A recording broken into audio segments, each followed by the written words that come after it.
Hello and welcome to Baseplate Reviews. So this is my city, and in the city you might spot that I've got a few of the official modular buildings. So from Assembly Square to the Downtown Diner, this year's Natural History Museum, actually released right at the end of 2023. We've also got the Sanctum Sanctorum, which is a Marvel set but is definitely a modular building, even if it doesn't fit in the official range. And also my personal favourite, which is the police station. But I certainly don't have all the modulars. The only one I've actually gone back to buy that I didn't get at the time was the Downtown Diner. So that was a second-hand one purchased. And a few of them I've just got no interest in. But one that I did pick up at the end of last year, just before it retired, is just over here. And that is the Bookshop. Now, I think it's arguable to describe it as a bookshop. One half is a bookshop and the other half looks like it's a residential. But of the ones that are out, or were out last year, this is probably the only one that I was considering picking up. Not super interested in the boutique hotel or the jazz club. And in terms of the other ones released around kind of similar time as these, the kind of newer ones, I definitely didn't want the corner garage, corner garage, however you want to say it. So I thought at least this one I can split it apart. Also, I've seen some interesting kind of mods. So let's get this one open, see what we're working with, see how many bags there are, how many books, and then I'll get it built. So we'll start off with the box, and this shows that this has got just over 2,500 pieces there. And also the box art does show the modular aspect of the building, showing how each level can be taken apart, and also the split nature.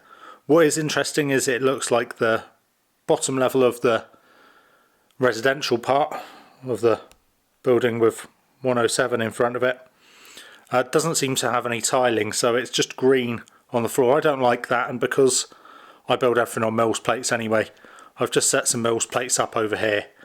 So underneath those two green ones, which will be for the back, because there is a garden out the back of the residential, I've got some kind of dark nougat coloured plates, and I'm going to use that for my ground floor.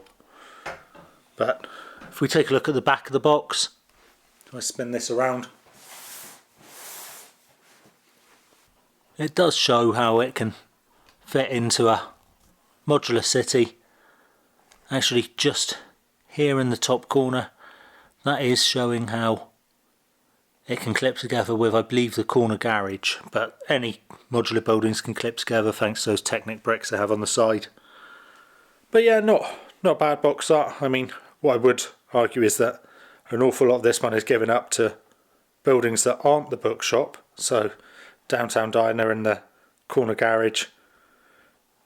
But yeah, overall, not too bad. Anyway, let's get this open. So let's get this open, see what we're working with. My suspicion is that I'm going to break this up very much into two builds.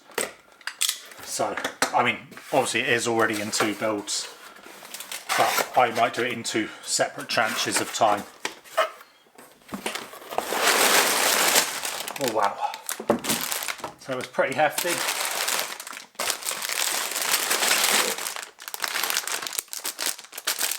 The instruction booklets didn't come inside the cardboard kind of protected bits, instead it's just inside this plastic one. But all looks good, doesn't look bent at the corners. And we've got two of the base plates, which I have to say do look pretty bent. But once we get them built as Mills plates, that should help sort out the bendiness of that. Other than that, it looks like we've got 1, 2, 3, 4, 5, 6, 7, 8, 9, 10, 11, 12, 13, 14, 15, 16, 17 bags if we include the bag with the plates in there. That seems about right for something as big as this. We've got several that are labelled with the same number. So 3 number 4s there, just here. But that looks doable. I've heard some people say that this took about 8 hours total to build. I'm somewhat hopeful I'll be able to do it quicker than that, even though I'm not the quickest builder. But the first thing to do will be to build these mills plates, and then I'll decide which of the 2 buildings I'm going to build first.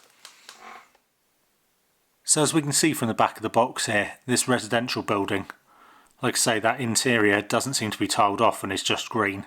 Now I don't want a green carpet inside my house, so how I've done it is just like this. So obviously the front part here will get tiled off because that's the outdoors, that's the sidewalk, but I have left the back just there with 8 studs of green. Now it's a bright green rather than the dark green of the modular if it was original. But like I say, building on mills plates, so I don't need to keep it original, and I think that bright green's fine.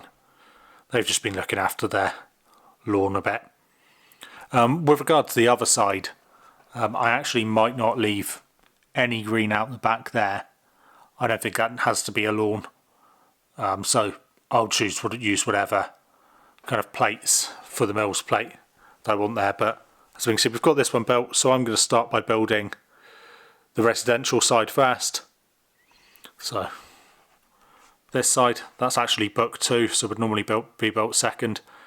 I somewhat feel like it's probably not really a modular, that this is 2 mini modulars, 2 half base plate modulars. And actually I wouldn't be averse to seeing LEGO do that, to build, to provide us with like half base plate modulars. Might help some people, build a smaller city if they haven't got the space or they haven't got the money for the full price of these modulars. So I'm going to build this one first, and then we'll take a look at it. So the speed build here lasts about 1 minute and 20 seconds. In real life, the build actually took me a few days because I kept on leaving it and coming back to it. That isn't what I'd usually do with a modular. I'd pretty much crack on, maybe with 1 break in between. So this certainly wasn't my favourite build for a modular. And you'll hear me at the end of this, when I kind of summarise my thoughts on the building, speak about that as well.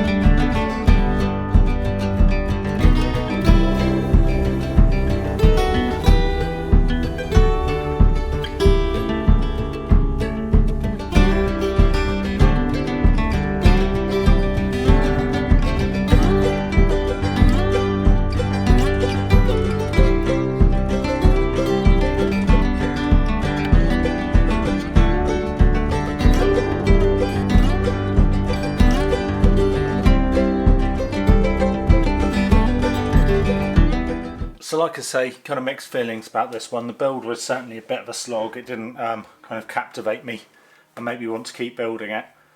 And I think that in and of itself, kind of just stood there. I don't think it's the most interesting of the modular buildings, but there are some positives, particularly when it comes to when I place it in my city later on. We'll have a look, and I actually think it really brings that to life. But it very much is 2 separate builds. We can see this. So although it says it's 1 modular, I think it's 2 half modulars. I don't think they particularly go together. Maybe some of the design is that kind of Dutch kind of inspiration across both of them. Certainly the top bit of this is. They're actually some of the most modular of the modular buildings, if that makes sense, in that lots of parts of them come apart. So obviously the 2 sides come apart in the first place, that's modular. But then rather than just the tops coming off, if we take a look at the residential part first, if I spin this around, then the top part comes apart in 2 pieces, and then the bottom element comes apart to reveal some kind of crawl space as well. If we go back to the bookshop, this is similar. So again, if I spin it around, I'll spin it around to the back and side, and again comes apart in two parts, the roof.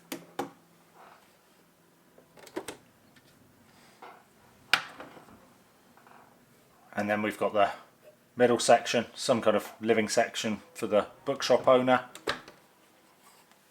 And then we're down to the bottom, very deep section, if we can see that. And that's because this actually has pretty much the whole of the staircase built into this bottom section.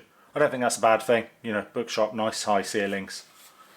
I don't know if you can see in there, but it's not the kind of busiest of downstairs.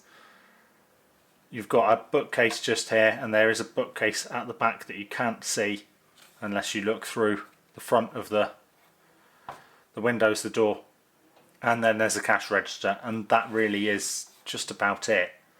So we're not talking about anything very substantial there, and I think this is one of the reasons why we end up with this kind of book display at the front of the shop. Maybe some kind of honesty box type idea behind the birch tree. We'll see.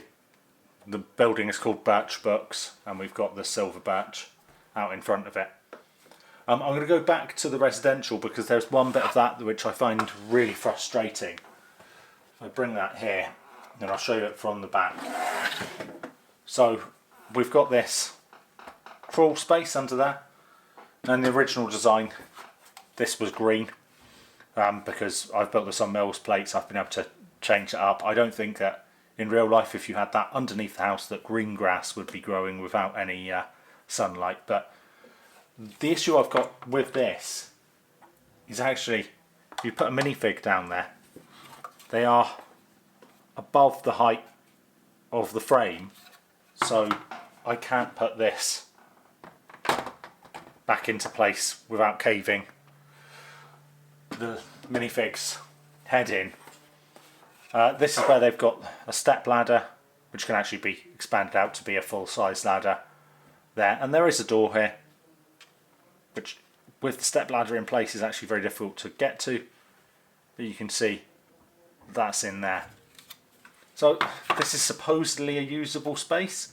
You've got a workbench in here, there are steps up to the house where they come out of a door which can barely be opened if you have the hat placed as it's suggested. So, you know, frustrations, it feels to me like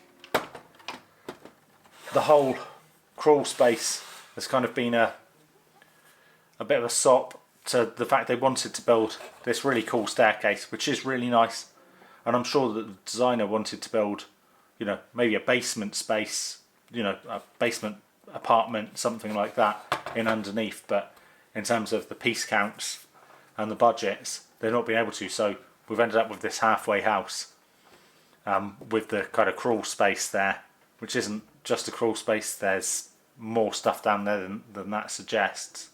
So yeah, just some frustrations. In terms of the interiors, I mean, we've got the bedroom up here. It's absolutely fine, the bed takes up an inordinate amount of space, and that's about it for the upstairs.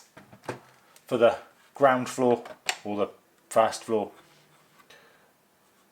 we've got a nice fireplace. I actually like the fireplace, if we can see that in there, and some kind of cabinet beside it, and some chairs with some tea on the side there. But other than that, I mean, that's it for the interior of the house.